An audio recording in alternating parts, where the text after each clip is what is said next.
ने प्रेमिका की हत्या की है। किसी बात पर दोनों के बीच विवाद हुआ था, जहां प्रेमी कृष्णा ने प्रेमिका सोनू को मार डाला। बता दें कि याकूबपुर के पीजी में 25 वर्षीय सोनू रहती थी, जहां पीजी में घुसकर प्रेमी ने प्रेमिका को गोली मार दी। फेज 2 पुलिस आरोपी की तलाश में जुटी हुई है। पुलिस द्वारा मामले में जांच पड़ताल की जा रही है। बड़ी घटना को अंजाम दिया गया है। नोएडा का पूरा मामला है। पीजी में घुसकर प्रेमी ने प्रेमिका की हत्या कर दी है। तो किसी बात पर दोनों के बीच विवाद हुआ था। मुख्य वजह अभी तक सामने नहीं आ पाई है कि आखिर प्रेमी ने इस घटना को क्यों अंजाम दिया है। पुलिस मौके पर मौजूद है, आरोपी की तलाश में जुटी हुई है। मामले में काफी तेजी से जांच पड़ताल की जा रही है।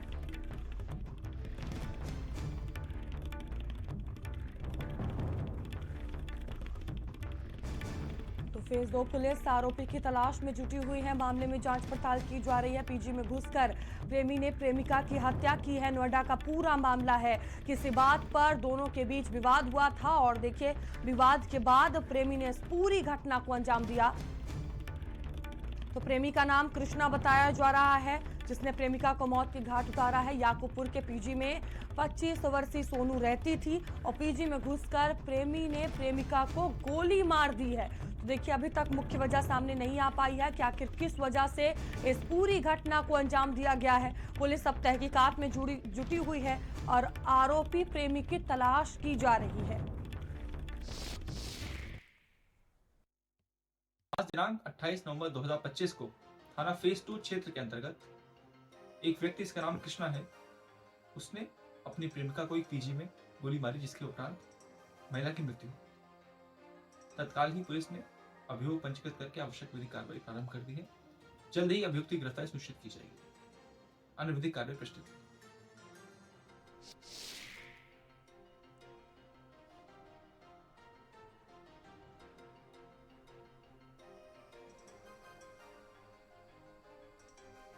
तो पुलिस ने आरोपी की तलाश जो है वो शुरू कर दी है। बड़ी घटना को अंजाम दिया गया है। तो पीजी में घुसकर गोली मारकर हत्या की गई है। प्रेमी द्वारा इस पूरी घटना को अंजाम दिया गया है। पुलिस अब मामले में जांच पड़ताल कर रही है। नोएडा का ये पूरा मामला है और देखिए अभी तक मुख्य वजह सामने नहीं आ पाई है कि आखिर प्रेमी ने इतनी बड़ी घटना को अंजाम क्यों दिया है। जानकारी ये सामने आ रही है किसी बात को लेकर विवाद हुआ था और विवाद इतना बढ़ गया कि देखिए प्रेमी ने पीजी में घुसकर प्रेमिका को गोली मारकर मौत के घाट उतार दिया है। 25 वर्षीय ये युवती बताई जा रही है, इसका नाम सोनू बताया जा रहा है। अब पुलिस मामले में जांच पड़ताल कर रही है। आरोपी जो प्रेमी है उसकी तलाश की जा रही है। तो नोएडा का ये पूरा मामला है, जहां पीजी में घुसकर प्रेमी ने प्रेमिका की हत्या कर दी है।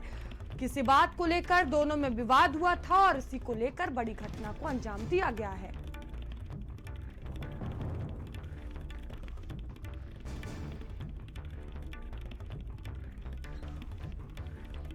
और दानिश हमारे साथ जुड़ चुके हैं। दानिश, प्रेमी ने प्रेमिका को गोली मारकर मौत के घाट उतार दिया है। क्या मुख्य वजह सामने आई है हत्या की?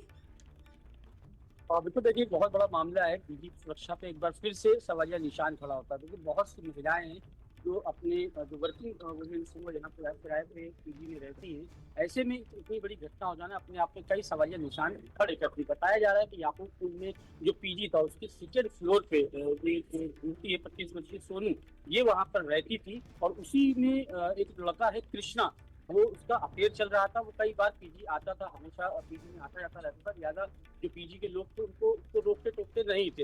लिहाजा कल देर रात कुछ घर से जो जहाँ जिस कमरे में ये लोग रहते थे वहां से अचानक से आवाजें आना शुरू हुई। लोगों ने शोर भी सुना और उसी के थोड़ी देर के बाद कृष्णा है तो वहां से निकला है। आधे से पौना घंटे के बाद फिर वापस वहां पर आता है और तकरीबन 3 गोलियां दागता है। 2 गोलियां युवती की लगती है। जब तक उसको अस्पताल ले जाया गया उसकी मौत हो गई। अस्पताल में उसको मृत घोषित कर दिया गया। ये जो उसका प्रेमी है वो वहां से फरार हो गया। पुलिस का कहना है कि जो है 3 टीमें बनाई हैं और जल्द से जल्द इस आरोपी को गिरफ्तार किया जाएगा। वजह क्या रही, किस बात का विवाद हुआ, किस चीज को लेकर इसने फायरिंग करी, उसको मौत के घाट उतारा, ये स्पष्ट नहीं हो पाया है। पुलिस का कहना है कि जब इसको गिरफ्तार किया जाएगा तभी चीजें स्पष्ट हो पाएंगी कि आखिर वजह क्या रही इस हत्याकांड की। लेकिन सवाल ये खड़ा होता है कि जहां पर गर्ल्स पीजी होता है वहाँ पे काफी सुरक्षा होती है। जो पीजी संचालक है वो भी कहीं ना कहीं सुरक्षा व्यवस्था रखता है। ऐसे में एक व्यक्ति आता है, पीजी के अंदर घुसता है, गोलियां चलाता है और वहां से आराम से फरार हो जाता है, उसको कोई कुछ नहीं कर पाता। तो बड़ा सवाल ये भी खड़ा होता है कि आखिर वेरिफिकेशन क्यों नहीं होती इन पीजीज की। ये जो इलाका है याकूबपुर, ये यहाँ पर इंडस्ट्रियल इलाका है, बहुत सी महिलाएं, बहुत सी लड़कियां यहाँ पर काम करती हैं और यहाँ पर किराए पे पीजी में रहती है। ऐसे में कई बड़े सवाल नोएडा पुलिस पर भी खड़े होते हैं कि आखिर जब पीजी चलते हैं तो उनका वेरिफिकेशन क्यों नहीं होता, जो लोग आते जाते हैं उनका वेरिफिकेशन क्यों नहीं होता। और सबसे बड़ी बात कि गर्ल्स पीजी में लड़कों का क्या काम, जो लड़का है आरोपी है कृष्णा, वो उस पीजी में क्या करने जाता था। फिलहाल पुलिस ने 2 से 3 टीमें बनाई हैं, लगातार दबिशें दी जा रही है। पुलिस का दावा है कि जल्द से जल्द आरोपी को गिरफ्तार कर लिया। दानिश, ये प्रेमी प्रेमिका को लेकर क्या जानकारी सामने आई है? प्रेमिका सोनू ये कहाँ की रहने वाली थी, और ये जो कृष्णा है जिसने इस पूरी घटना को अंजाम दिया है, क्या ये नोएडा का ही रहने वाला था? क्या इसको लेकर जानकारी सामने आई है? देखिए, लड़की यहाँ की रहने वाली नहीं है, जिसका प्रेम प्रसंग था वो बाहर की रहने वाली है। जो लड़का है उसके बारे में अभी बहुत ज्यादा जानकारी नहीं मिल पाई है पुलिस को भी, क्योंकि पुलिस का कहना है कि हमने जो छानबीन अभी तक करी है, पता यही चला है कि वो भी आसपास ही कहीं रहता है और किसी कंपनी में काम करता है। क्योंकि पीजी में आता जाता था, लिहाजा जो उसके दोस्त है, जो लड़की है, उसके जो जानकार हैं, उसके दोस्त है, उनको भी बहुत ज्यादा इस लड़के के बारे में जानकारी नहीं है। लिहाजा ये कहा जा सकता है कि बहुत से ऐसे जो है चीजें हैं जो स्पष्ट नहीं हो पाई हैं। सबसे बड़ा सवाल खड़ा हो रहा है कि आखिर विवाद क्या था, इतना ज्यादा क्यों बढ़ गया कि हत्या तक के नौबत आ गई। पुलिस का कहना है कि जल्द से जल्द कृष्णा को गिरफ्तार किया जाएगा और उसके बाद से जितने भी राज हैं उनके ऊपर से पर्दा उठ जाएगा कि आखिर हत्या की वजह क्या रही और किस बात पे जो है इनका विवाद हुआ था और ये लड़का कहाँ का रहने वाला है। जी दानिश, बहुत धन्यवाद आपका जानकारियों के लिए। तो जांच के बाद देखिए कई चीजें निकलकर सामने आएंगी कि आखिर किस वजह से हत्या की घटना को अंजाम दिया गया है। और चलिए खबरों में आगे बढ़ेंगे।